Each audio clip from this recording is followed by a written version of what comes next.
गोंडा में एक साथ दो बड़ी वारदात। दोनों वारदातों के बीच के कनेक्शन को तलाश रही पुलिस। एक की हुई हत्या तो दूसरे की रेलवे ट्रैक पर मिली लाश। एक घटना नगर की तो दूसरी कटरा बाजार की। पुलिस ने दोनों के शव को पीएम के लिए भेजकर अपनी जांच पड़ताल शुरू कर दी है। खबर विस्तार से। यूपी के गोंडा जनपद में नगर कोतवाली क्षेत्र के पठानपुरवा समीप एक युवक की चाकू से गोदकर हत्या कर दी गई, जबकि दूसरे युवक का शव कटरा बाजार में छिटनापुर रेलवे क्रॉसिंग के पास रेल ट्रैक पर मिला है।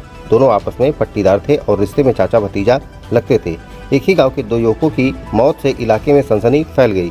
पुलिस ने चाकू से गोदकर मारे गए विनोद पांडे के पिता की तहरीर पर ट्रेन से कटने से मृत दीपक पांडे के खिलाफ एफआईआर दर्ज की है। वहीं घटनास्थल से साक्ष्य जुटाने के साथ ही सीसीटीवी फुटेज से मामले के जल्द खुलासे के दावे कर रही है।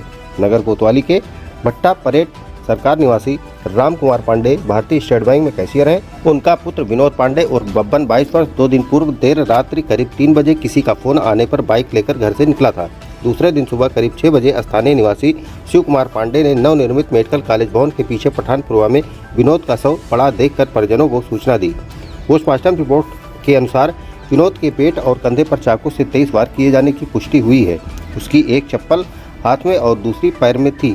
इससे माना जा रहा है कि मौत से पहले विनोद का हमलावरों से संघर्ष हुआ है। पैर में फ्रैक्चर होने के चलते वो भाग नहीं सका। उसे मौके पर ही मौत के घाट उतार दिया गया। खून से लथपथ शव सड़क के किनारे झाड़ियों में पड़ा मिला। सड़क पर खून की छींटें और घसीटने के निशान भी मिले हैं। पुलिस को आशंका है कि हत्या के बाद शव घसीट कर झाड़ियों में फेंका गया। पुलिस ने मृतक विनोद के पिता राम कुमार पांडे की तहरीर पर भट्टा परेड सरकार निवासी दीपक पांडे 36 वर्ष के खिलाफ केस दर्ज किया है। विनोद पांडे और बब्बन की हत्या से परिजनों व गांव में हड़कंप मचा था। इसी बीच आरोपी दीपक पांडे का शव कटरा बाजार इलाके में छिटनापुर रेलवे क्रॉसिंग के पास पड़ा मिलने की जानकारी हुई। वहीं से विनोद की बाइक भी बरामद हुई। पुलिस अधिकारियों का कहना है कि आसपास के लोगों ने दीपक की बाइक से आने की पुष्टि की है, जिसके बाद उसने रेलवे ट्रैक पर ट्रेन के सामने कूदकर जान दे दी। मगर पुलिस की यह थ्योरी दोनों परिवारों के लोगों के गले नहीं उतर रही। परिजनों ने बताया कि दोनों रिश्ते में चाचा भतीजा लगते थे और उनमें अच्छी दोस्ती थी। दोनों के बीच किसी भी तरह के विवाद की कोई बात सामने नहीं आई।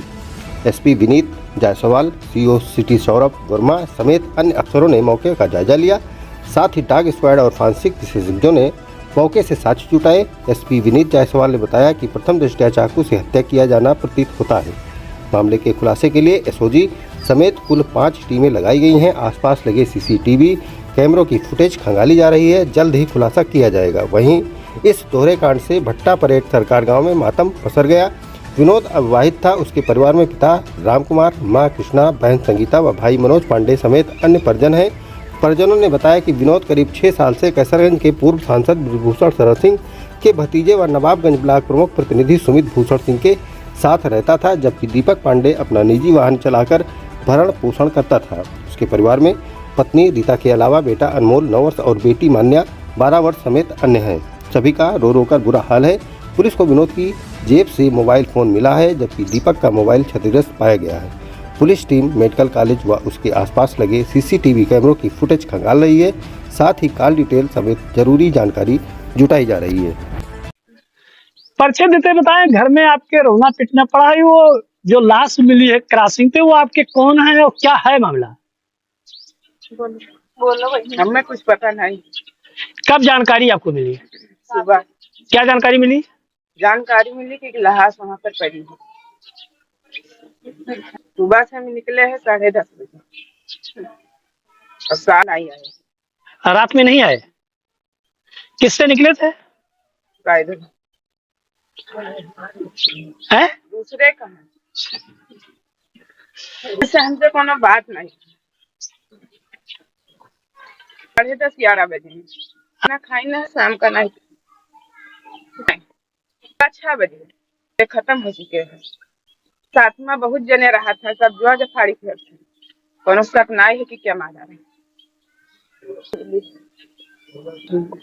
हाँ 16 साल चला। कौन है जो अभी लाश? छोटे भाई क्या करते थे ये? प्रतीक ब्रजभूषण सिंह के यहाँ उनके साथ रहते थे।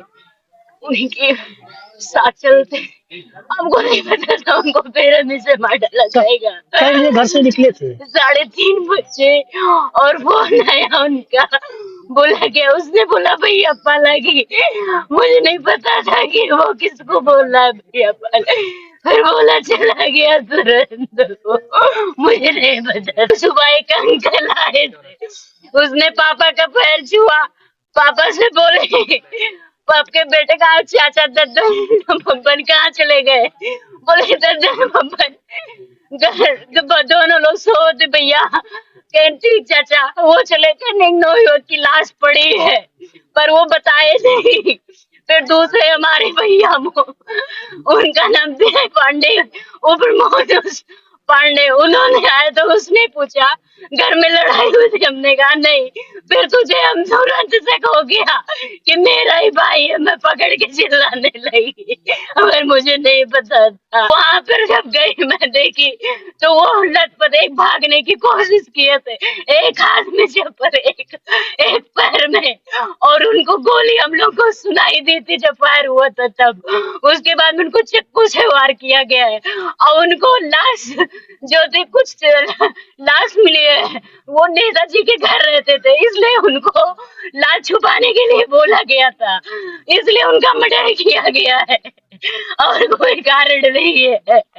वो घर में सबसे दुलारे थे, सब स्वस्थ रहने के लिए इस्तेमाल करें अयोध्या धाम का श्री राम नाम स्पेशल निरोगी चूर्ण और गुगनू।